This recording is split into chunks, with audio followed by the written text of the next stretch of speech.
حامدا ومصليا اما بعد. محترم و عزتمندو، الله جل جلاله په مونږ او تاسو باندې رحم کرم کړی دی چې په عزیز ملک پاکستان کې مونږ او تاسو پیدا کړی یو. د اسلامی ملک هغه پاکستان په نوم باندې چې یادېږي، الحمدلله په دې کې مونږ پیدا شوي یو. مونږ د دې خاورې نه پیدا یو، مونږ به په همدې خاوره باندې قرباني ورکو، مونږ به په دې باندې چې کوم دی خپل ځانونه ورکو. الحمدلله زمونږ دا ایمان دی، دام یقین دی.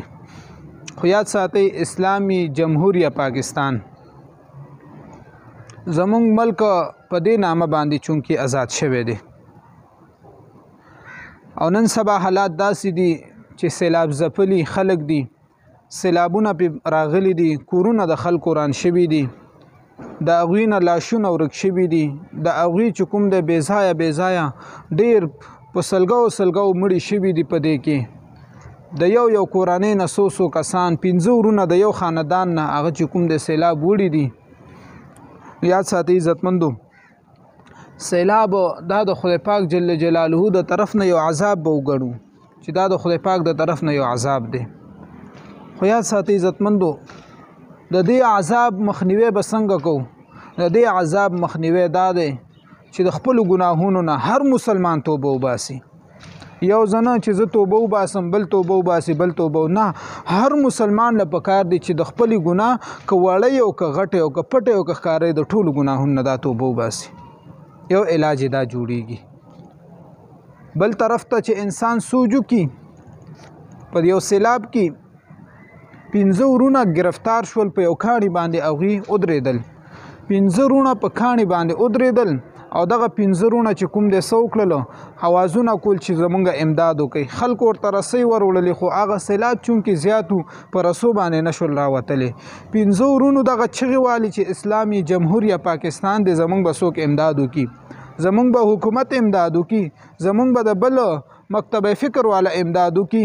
هغوی دغه چغې والي چې مونږ باندې سیلاب راغلی، سیلاب راغلی، سیلاب راغلی، زمونږ امداد وکړي.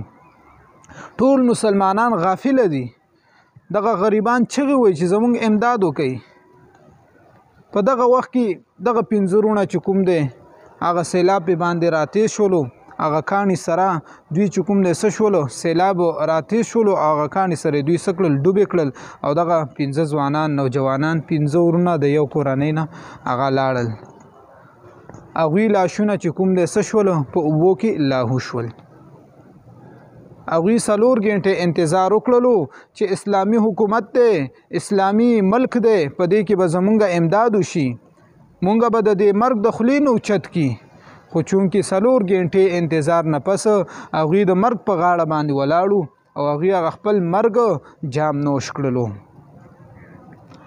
بل طرف ته که انسان وګوري، په پاکستان کې څه وخت وړاندې د کرکټ میچو باران شوی او پیچ لوندو، د هغې دپاره دوی الف کاټرې راکوزې کړلې، او په هغه الف کاټرو په پرو باندې دوی هغه پیچ وچ کړلو.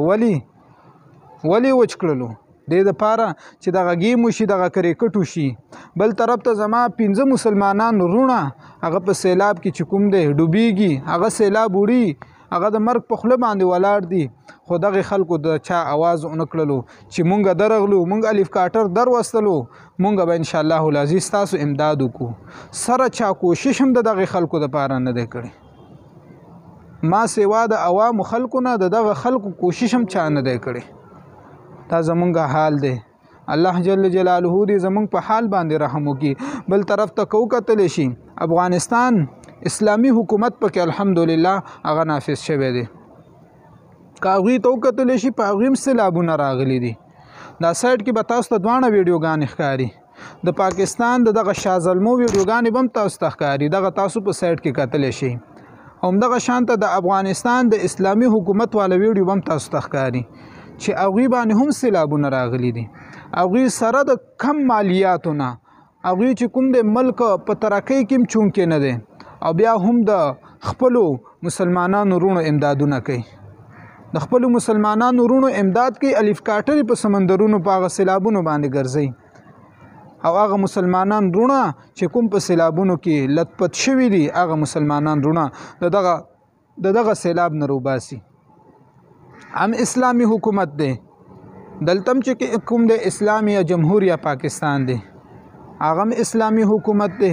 هغه ته وګورئ په خپل باندې الف کاټر راغله دي او حکومت چې کوم د هغه خلک چې کوم په سیلاب کې گرفتار شوي هغه د پاسه ګرځي او هغه یو کس چې کوم نه هروچته تاسو ته به د ویډیو کې ښکاری.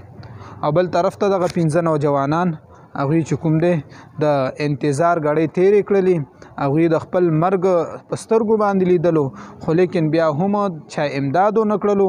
هغه خدا ویل چې اسلامی ملک دی په دې کې به زمونږ امداد وشي خو لیکن په دې ارمان باندې هغه لاړل چې زمونږ ملک اسلامی دی او زمونږ امداد پکې ونشولو. نو دا یو خلکو له پیغام ورکړلو چې ګوره د خلکو په تمکیږي مو اسلامی ملک دی خو لیکن ستاسو په خبان مسلمانانو په خبان سوک ناراضي. الله جل جلاله دی او کی چې زمونږ ټول ملک حکومت چې څومره دی الله جل جلاله دی په اسلامی نظام قائم کی. الله جل جلاله دی په قرآنی نظام پکې قائم کی. الله جل جلاله دی دا سو خبرې په خپل دربار قبول او منظور کی او دغه 15 نوجوانانو شهادتونه دی الله قبول او مقبول وګرځي. وما توفیقی الا بالله.